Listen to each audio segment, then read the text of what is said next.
Good morning and welcome to Mission Control Houston and Space Station Live. We're here inside the International Space Station Flight Control Room where the flight control team is watching over systems on board the space station. Leading that team today is Flight Director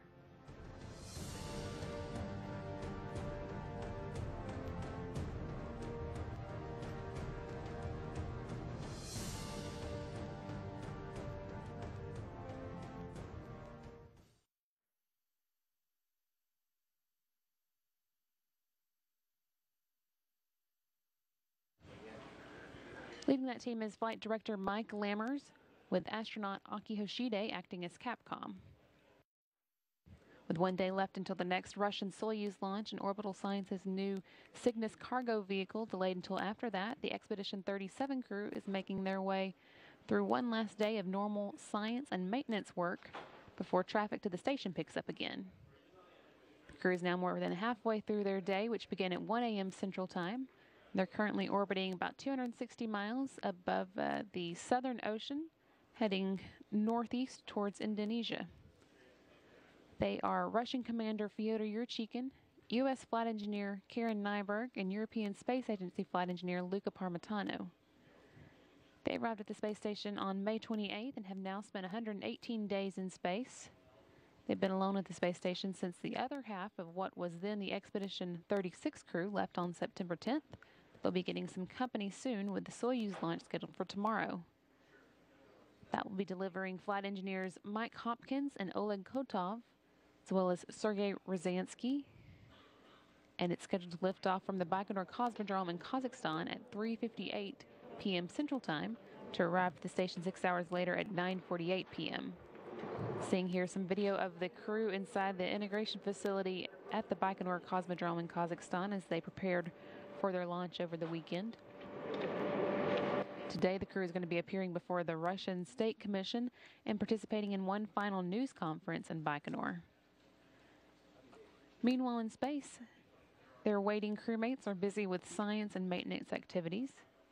Karen Nyberg is performing several runs of the In-Space 3 experiment, which examines colloidal fluids classified as smart materials, which transition to a solid-like state in the presence of a magnetic field.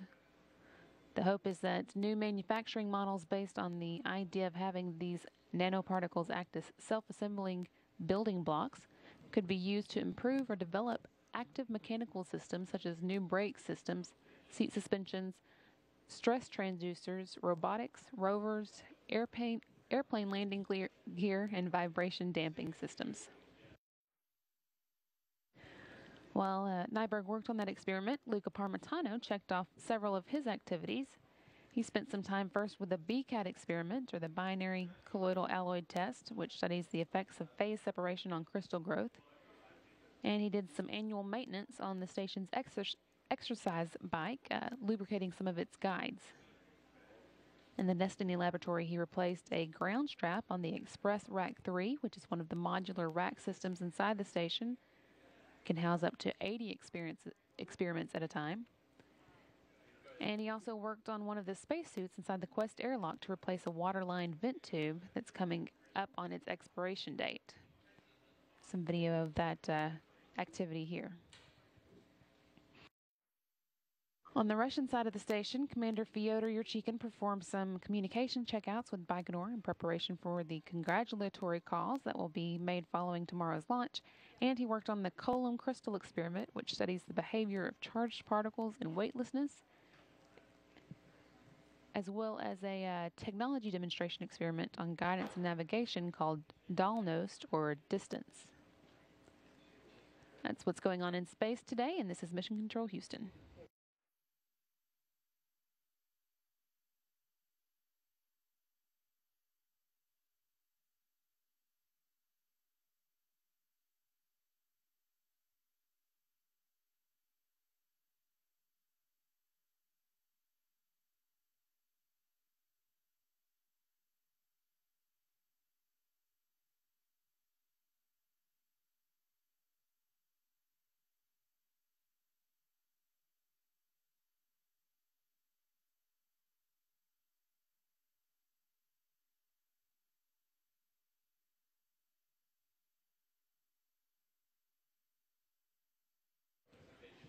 In the midst of all the work that's going on at the station today, flight engineer Luca Parmitano took some time out to talk with reporters on the ground with BBC World.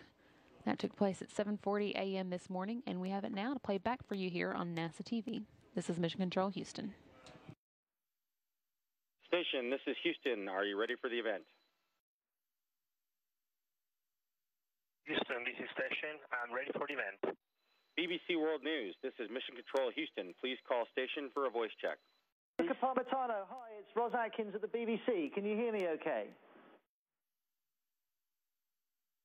Yes, I can hear you okay. Fantastic, that's very exciting. Thank you very much indeed for joining us. How long have you got left on the ISS? Well, first of all, welcome on board the space station and inside the Columbus European module.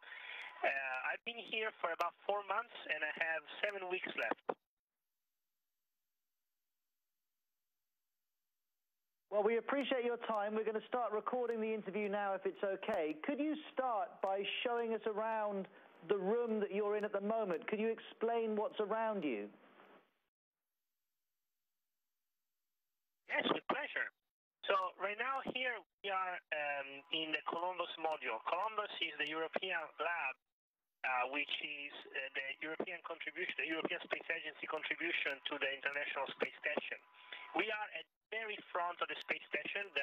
This is the direction of flight, my right, and it's called forward. This is aft.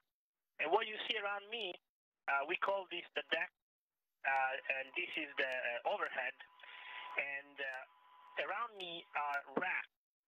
The racks are labs in itself. So to my right, there is a European drawer rack. This one is basically a modular rack where you can install different kind of experiments, and the rack will provide energy and data to them.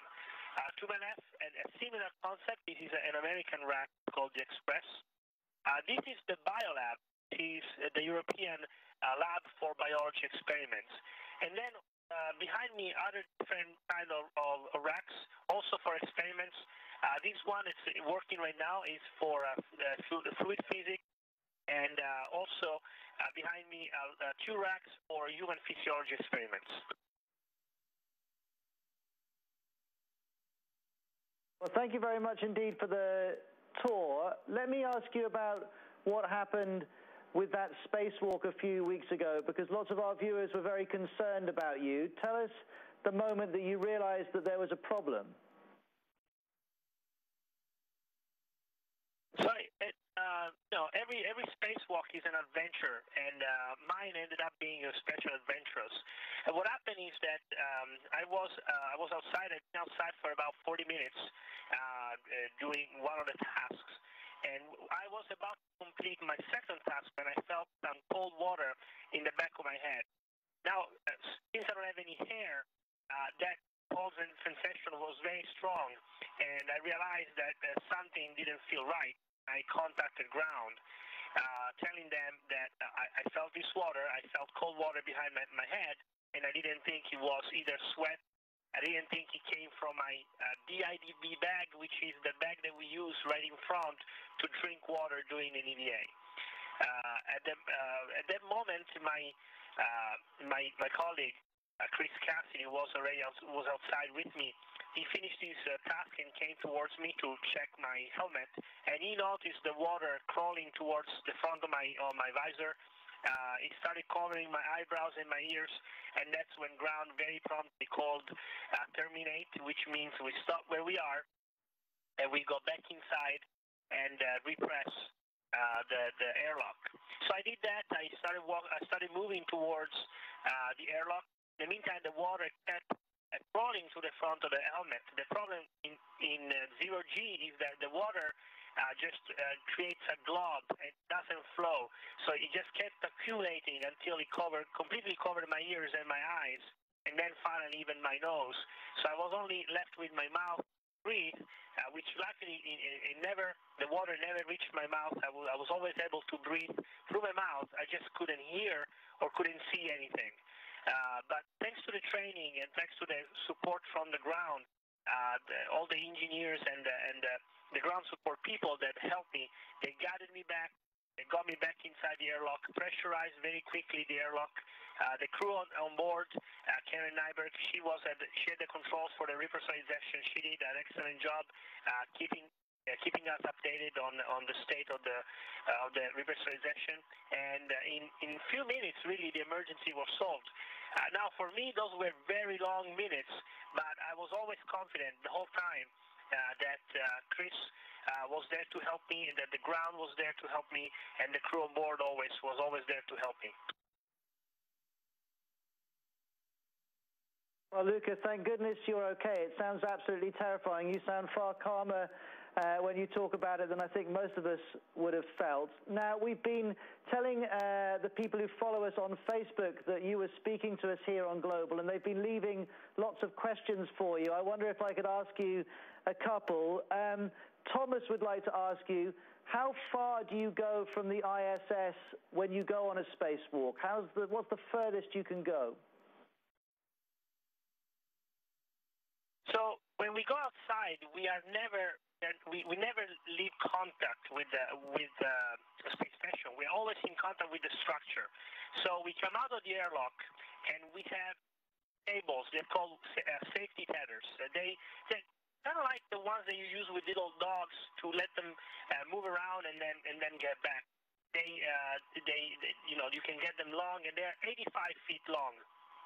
And so technically, we could only go about 185 feet away from the airlock, which is where we position ourselves. However, we have tricks that we do in order to go farther away, which is all the way, if we want, all the way to the end of the truss, which is about 100 meters wide.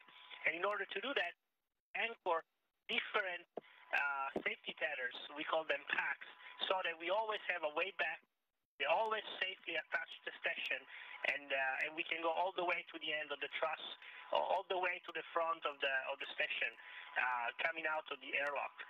In my first TVA, I was all the way to the front, to the very tip of the space station, installing a cover, for example. Thank you very much for answering that question. I must ask you, can you give us a demonstration of zero gravity? I'm sure lots of our viewers would like to see how it works.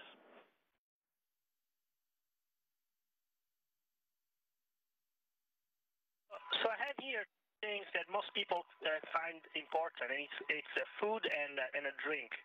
So this is a special food that I will eat next week for an experiment. And the demonstration on zero G is that food is very light on the space station. It's actually so light that it floats, and the same for fluids.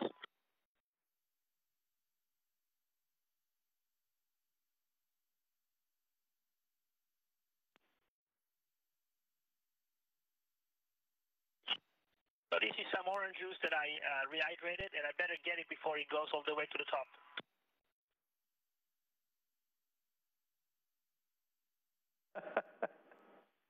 So that's one of the things that we can do in zero G. You've been practicing that, Luca. That's very impressive.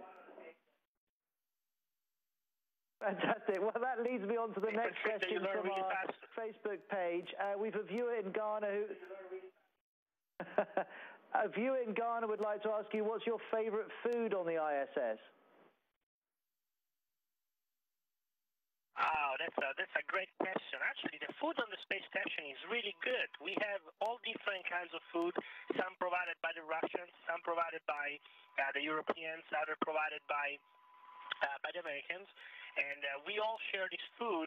But if I have to add my say, I had some bonus food that was created by ESA and the Italian Space Agency for me, and it was Italian food. And I say it was because we finished it all basically as soon as we found it on the station. We had one big Italian dinner, and I made lasagna, risotto, and all kinds of different specialties, and it was delicious, and everybody was really, really happy. It's not the same, though, as when you're back in Italy, I'm sure. I have to tell you, the single question that people are asking the most for you is, can you give an example of the most important discovery that's been made on the International Space Station? How do you justify all the money that's spent? That's a very important question. I would like to go on to go off and say that actually the money that we spend on the station is not that much. Really, if you put things in perspective, a European citizen spends about 10 euros in a year for the space program, which is all the space program, not just the space station and human space flight. But I'll tell you why the money is well spent. On the space station, we do three things that are very important. One is, of course, the science, and science speaks for itself. It's what makes us different from all the other animals. It's knowledge. We do at least 30 hours of science a week here on the space station, which generates an incredible amount of more science on the ground. We do technology where we test and create new technology that then is used on the ground. Then we do exploration. What I mean is that in the future, thanks to what we are learning today, we will be able to go further away. But to give an example of something that we are doing now that is of immediate effect on the ground, we are doing a study on how our spine changes when we are in 0G. To do this science, we are using a new software for an ultrasound machine, a very small ultrasound machine to make diagnosis on our spine. On the ground, the same technology can be used to do diagnosis on the spine in areas that are not easily reachable by big machines like MRIs or TAC scan machines. And those machines are huge and expensive, and if you want to go in a remote area and do diagnosis, an ultrasound machine is cheap and inexpensive and very portable. Another one that we're doing, another experiment that we're running, studies osteoporosis.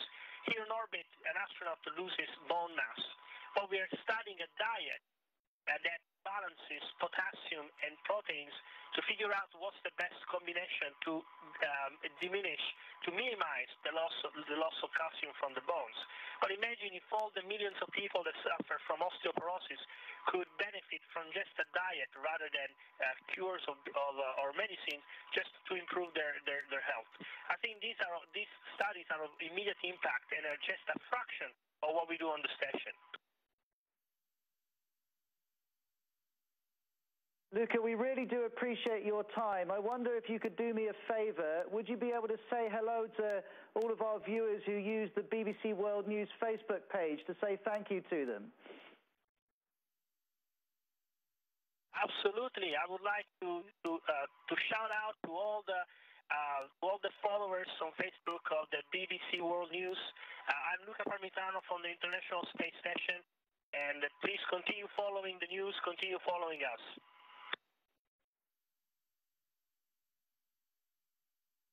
Goodbye, Luca. Thank you very much. You're very welcome. Great talking to you.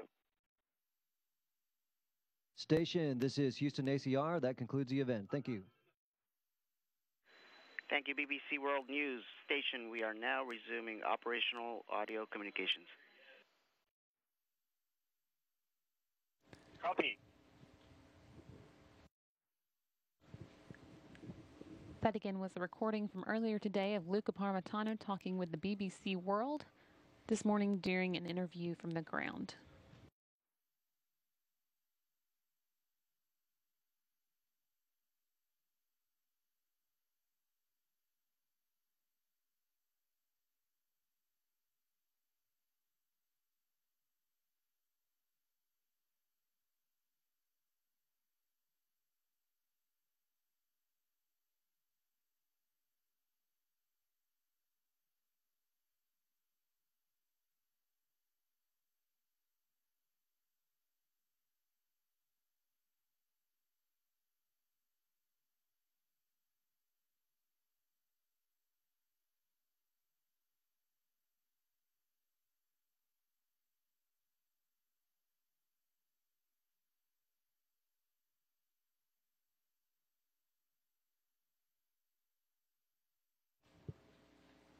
We're now about 1 day, 5 hours, and 38 minutes away from tomorrow's launch of Mike Hopkins, Oleg Kotov, and Sergei Rosansky from the Baikonur Cosmodrome in Kazakhstan to the International Space Station.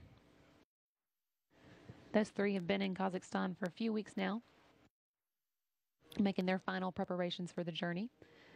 And you can see their schedule for tomorrow that will culminate in their arriving at the International Space Station at 9:48 p.m. Central Time. Day will start with launch coverage here on NASA TV, looking at the pre-launch activities beginning at 3 p.m. and following through to the launch at 3:58 p.m. Central Time. WC is connected to the WPA.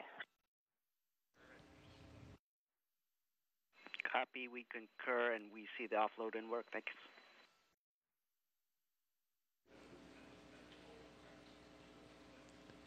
Once the Soyuz has reached space and begun its journey to the International Space Station, we'll take a break until 9 p.m. Central Time, when you can tune back in for coverage of the Soyuz docking to the International Space Station. Docking is actually scheduled to take place at 9:48 p.m. Central Time. And then before the night's over, two crews will open the hatches between the two vehicles, and Nyberg, Parmitano, and Yurchikhin will welcome Hopkins, Kotov, and Rosansky on board. Coverage of that event will start at 11 p.m. Central Time, with the actual hatch opening scheduled to occur at 11:25 p.m. Over the weekend, the crew in Baikonur saw their capsule mated to its launch vehicle. And yesterday, the Soyuz rolled out to the launch pad. Today, the crew is going to be appearing before the Russian State Commission one last time and holding a final press conference with reporters in Baikonur. You can tune back in at 2 p.m. Central Time today to take a look at the activities they'll be going through today with that State Commission meeting and the crew news conference.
Houston Airlock, Luca on 2. The photos are now available for downlink. Copy that, Luca. Thank you.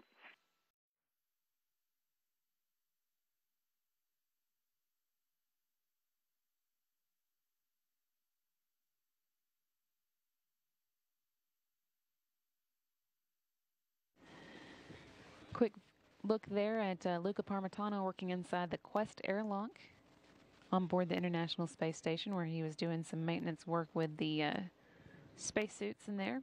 In particular, he was replacing the waterline vent tube assembly on one of the spacesuits.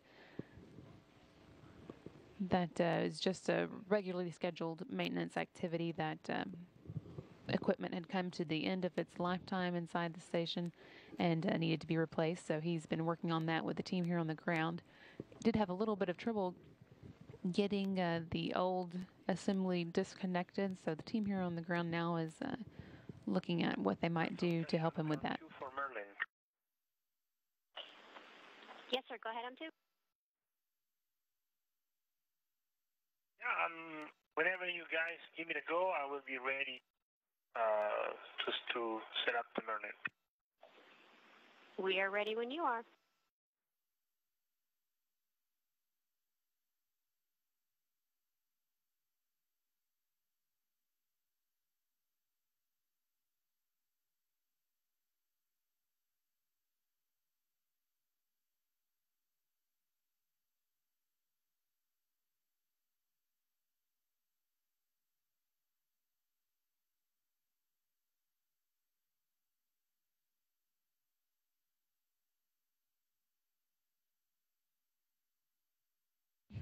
As Parmitano mentioned there, one of the next activities on his timeline is to do some work with one of the Merlin freezers that's used to keep scientific samples cold on board the space station. He's been working over the past couple days to just on regular maintenance of one of them. First, basically drying one of the refrigerators out. He left it open yesterday to let it air out a little bit, and now he's going to add some desiccant packs to that to control moisture once he's ready to start it back up again.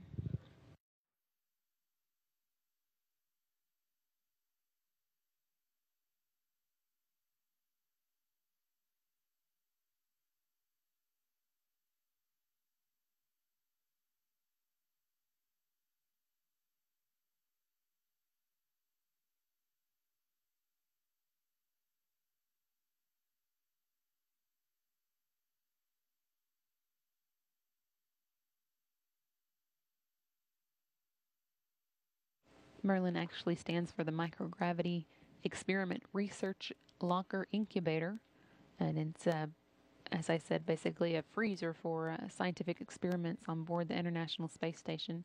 They're about the size of a small locker, and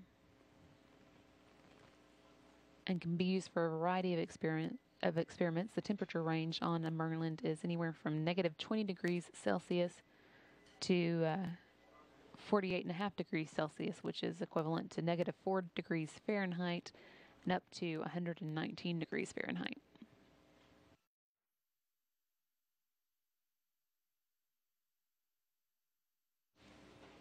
It's one of several different types of freezers on board the International Space Station. The others include the minus 80 laboratory freezer, or Melfi, which we hear a lot about, and Glacier, which is the general laboratory active cryogenic ISS experiment refrigerator. All of those important, as the crew does a great deal of science on board the International Space Station that then has to be sent down to the scientists responsible for the experiments on the Earth. And of course, those experiments need to be maintained until they're ready to be returned to Earth, and then also on the trip to Earth.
saw earlier some work by Parmitano inside the Quest airlock, and here is some video from the work he performed earlier today on the spacesuits. Again, he was working to replace a waterline vent tube assembly that had or will soon reach its expiration date on board the space station.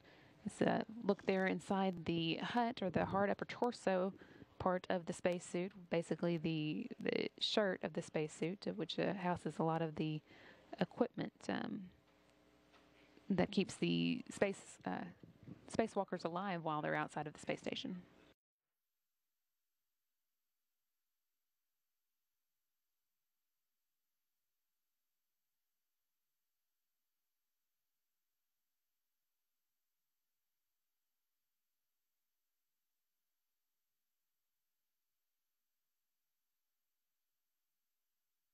As I said, the waterline vent tube assembly that Parmitano was working to remove and replace here was just reached the expiration date, or will next month, and so needs to be replaced with a new one. This doesn't have anything to do with the problems that Parmitano had with his spacesuit during the previous spacewalk that caused a water leak inside his helmet and brought the spacewalk to an early end. This is just regularly scheduled maintenance and not a part of that activity.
Engineer Karen Nyberg here, joining Parmitano and the Quest airlock. This again is a recorded video from some work that they were doing earlier this morning on the spacesuit.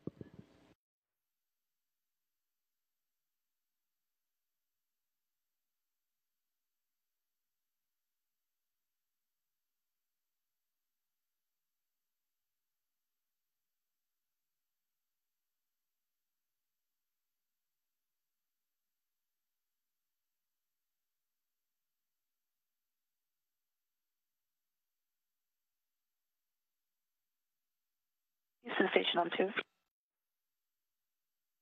ahead on 2, Karen. Completed the wireless reconnect procedure for SSC-3 and the rest.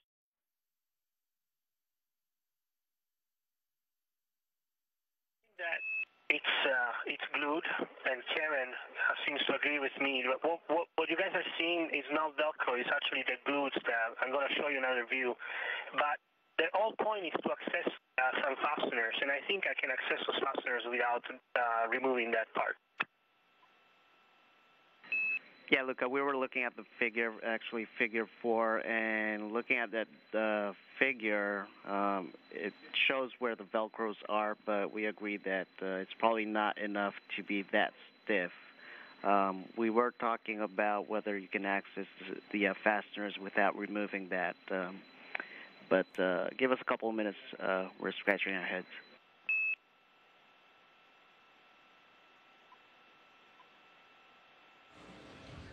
Capcom, okay. We'll take another camera view, if you could, from the neck ring, and if you can show us where you can access those fasteners, that will be great help for us.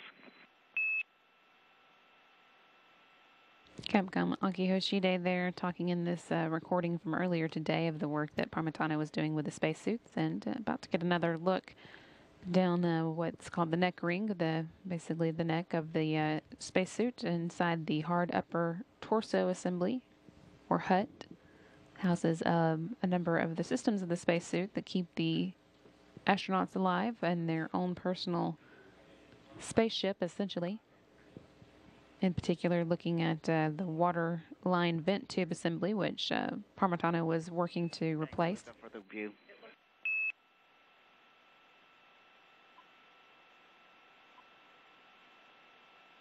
He had a bit of trouble getting the fasteners holding that assembly in place out this morning, and so the teams here on the ground are now looking at what might be done so that he can remove those without doing any damage to the spacesuit.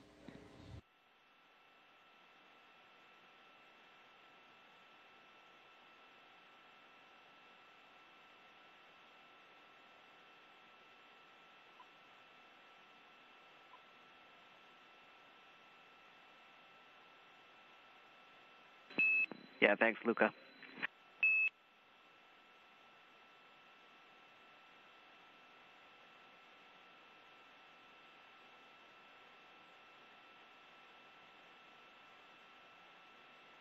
Sir, I didn't have enough hands to tell you and show you at the same time.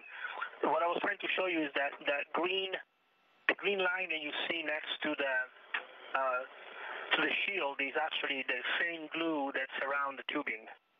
And that's why I'm pretty positive that it is glued on and not Velcroed.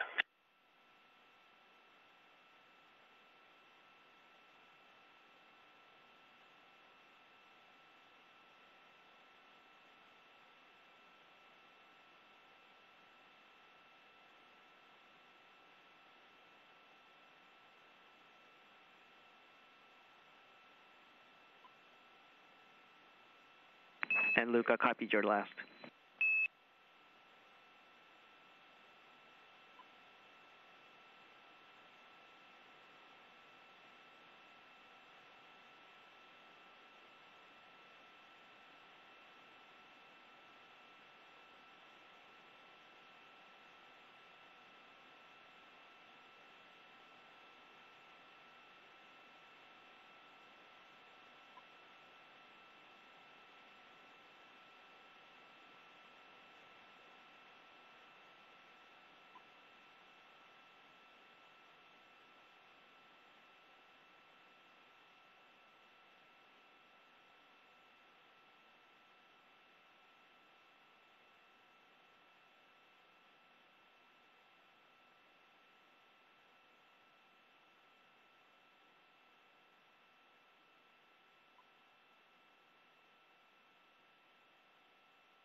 This again is some video of Luca Parmitano's work inside the Quest airlock today with one of the spacesuits on board the space station. Working to replace a waterline vent tube assembly inside of it that is basically about to come to its expiration date. In addition to this work, Parmitano also did several runs on the BCAT experiment today. That's the binary colloidal alloy test. And this is the C1 iteration of the BCAT experiment, which is actually run by the Canadian Space Agency. BCAT studies nanoscale particles dispersed in a liquid known as a colloidal suspension that can be found in things like paint, electronic polishing compounds, and food products. Those suspensions have the unique property of having particle phases separate, like oil and water, and the particles then self-assemble into crystals that interact strongly with light, like opals. Photographing these samples in microgravity lets scientists measure the processes while avoiding the effects of particles sinking due to gravity. On Earth, gravity causes the colloids to settle, which makes studying them difficult. But in the station's microgravity, scientists, with the help of astronauts, can study the growth of much larger crystal structures, which maximizes the amount that the behavior can be explored. View here of the view that scientists on the ground see of the BCAT experiment while it is going on board the space station and put in motion by the astronauts on board, in this case, Luca Parmitano.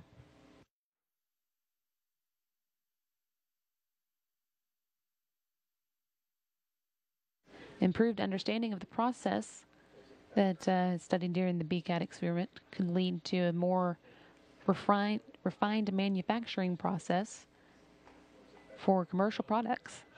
Ideally, the study will also help make colloidal engineering a reality, and it should help scientists understand some of the fundamental properties behind the phenomenon as well.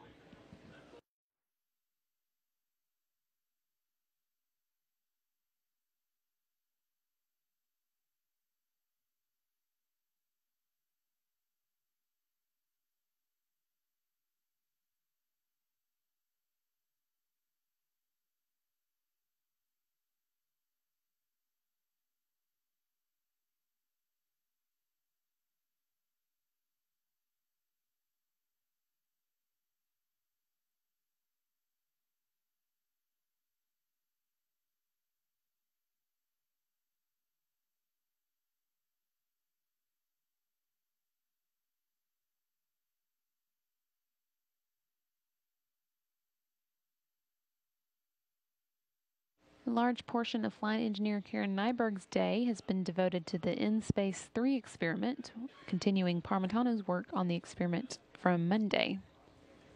InSpace is actually an acronym for investigating the structure of paramagnetic aggregates from colloidal emulsions. The experiment's intended to study the fundamental behavior of magnetic colloidal fluids under the influence of magnetic fields. Again, colloids are mixtures of one substance microscopically dispersed throughout another substance. And magnetic colloids form rigid lattices that cause the suspension to stiffen when a magnetic field is applied. The study of magnetic colloids on Earth is different because in gravity, their paramagnetic particles sink while the magnetic field is applied, affecting the formation of the structures that they would otherwise create. But observing the structures in microgravity can give us a better understanding of how magnetic surface and repulsion forces interact in magnetically responsive fields, and the lack of gravity on the space station helps scientists do that.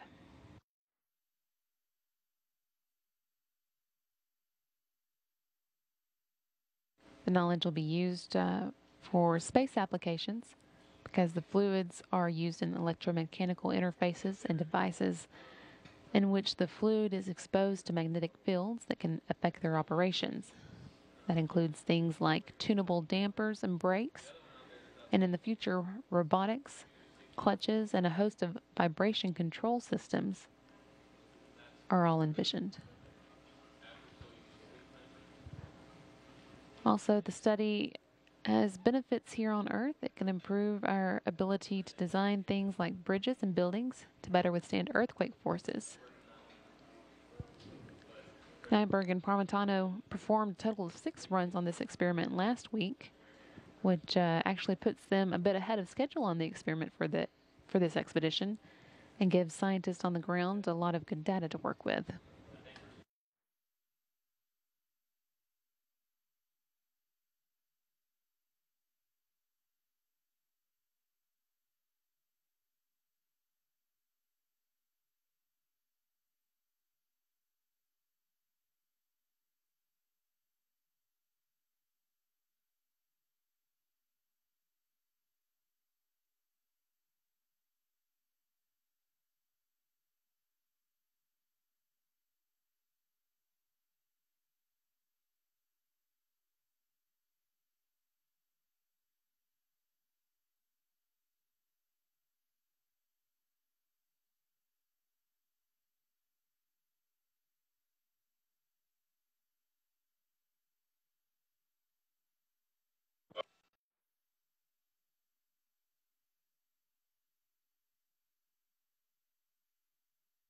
In addition to the scientific experiment work that the crew was doing on board the space station, they also took part in a number of maintenance activities, such as this one that we have video from of this morning. This is Karen Nyberg working inside the Kibo laboratory to clean the cover return grill inside the laboratory.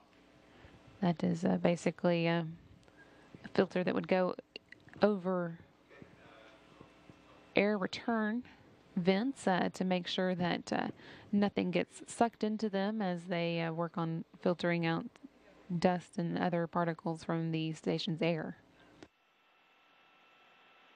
That can be especially important in microgravity since anything that is left floating in the air eventually gets sucked into those grills as part of the regular airflow on the board the space station, so they have to be cleaned regularly to make sure that they don't get clogged.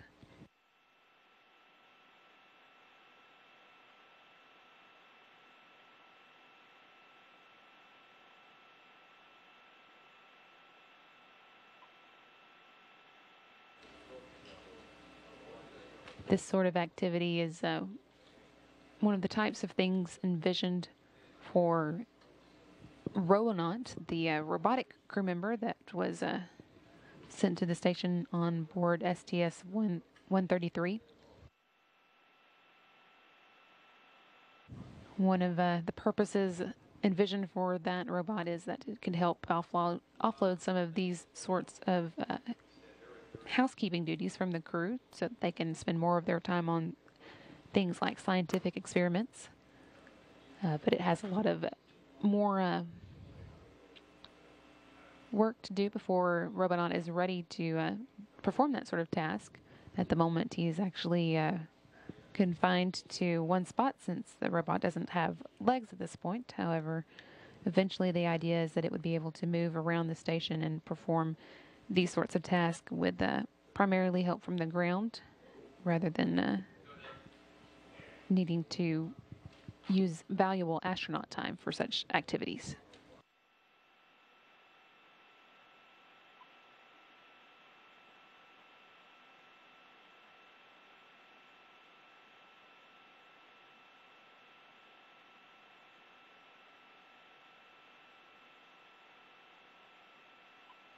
Another maintenance activity that Luca Parmitano worked on was the replacement of a ground strap on board Express Rack 3, which was one of several Express Rack systems at the International Space Station. In particular, this one was sent to the space station in May of 2002. And it can house up to 80 separate scientific experiments at a time. Got on two.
Seeing now here live views from inside the Unity node of the space station, looking into the Destiny laboratory at Luca Parmitano and Karen Nyberg working inside.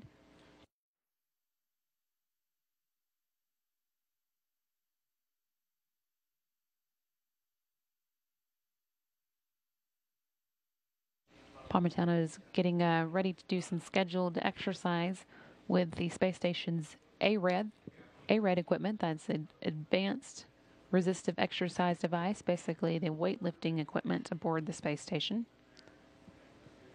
And Nyberg should have just finished up her own exercise on board the space station's treadmill.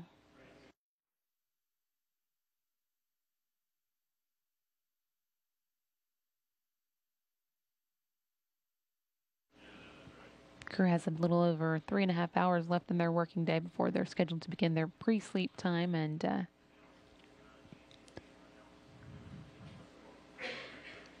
then go to sleep for the day around 4:30 p.m. Central.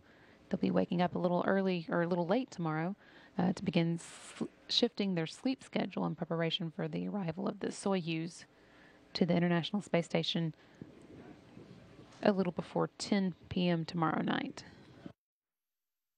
Soyuz again will be bringing up Mike Hopkins, Oleg Kotov, and Sergei Rosansky, and it's scheduled to launch at 3:58 p.m. Central.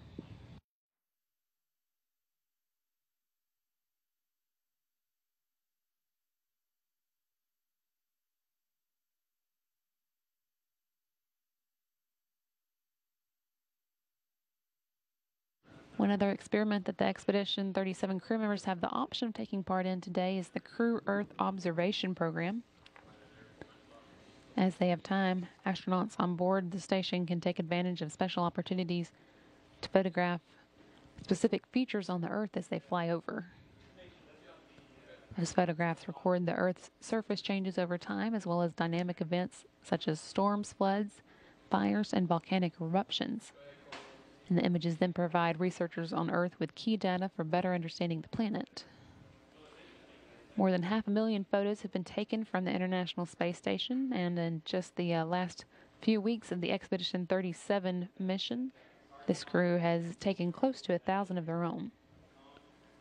Today, the crew had several opportunities to participate. Some of the dynamic activities going on around the world include the flash floods in Colorado, as well as wildfires in central Argentina. Four volcanic eruptions in various locations in Asia and Indonesia. In addition, they've also particularly been requested to get a few different views, including a look at the East Coast, in particular New York, at night as they flew over early this morning. And then also to help with teams on the ground, they were asked specifically to get a look at some of the fires in Argentina near Cordoba. Dozens of fires are reported in the hill countries west of the capital city, Cordoba, and many communities that are particularly hard hit should have been visible from the space station's track this morning.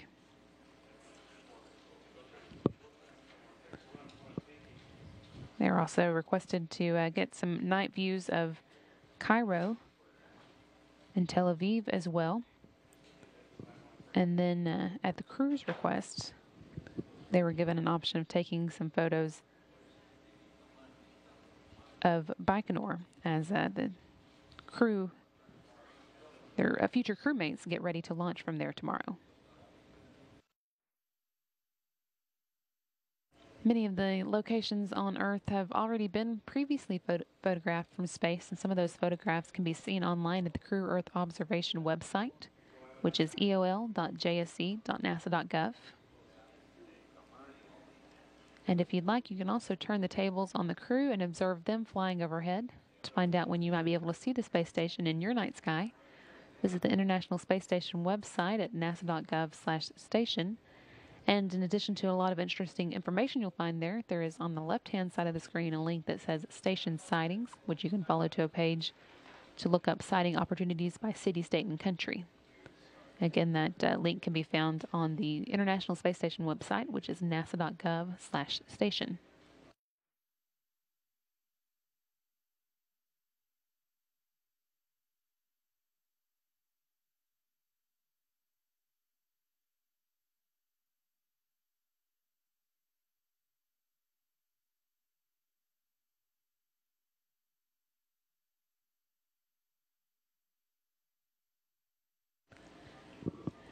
We're getting ready to wrap up today's Space Station Live, but we want to go over the activities for tomorrow before we do one more time. Again, in addition to our regular Space Station Live show at 10 a.m., you'll want to tune back in at 3 p.m. Central Time for coverage of the Soyuz launch that will take Mike Hopkins, Oleg Kotov, and Sergei Rosansky to the International Space Station. Coverage picks up at 3 p.m. here on NASA TV, and then the launch is actually scheduled for 3:58 p.m. Central Time. We'll take a break after they make it to space and begin their journey to the station. That journey will take about 6 hours, and so we'll pick back up with NASA TV coverage of their docking at 9 p.m. Central Time, and they should actually arrive at the space station for that docking at 9:48 p.m. And then after one more break, we'll pick up in time for the hatch opening between the two vehicles. Our coverage of that activity will start at 11 p.m. Central Time, and the hatches should actually open right around 11:25 p.m. Between then and now, however, we do have coming up next on NASA TV the NASA TV video file, and then that will be followed at 2 p.m. Central Time by a special video file of the activities going on in Russia today with the crew's appearance before the State Commission and their final news conference before liftoff. That again is coming up at 2 p.m. Central Time today on NASA TV, and this is Mission Control Houston.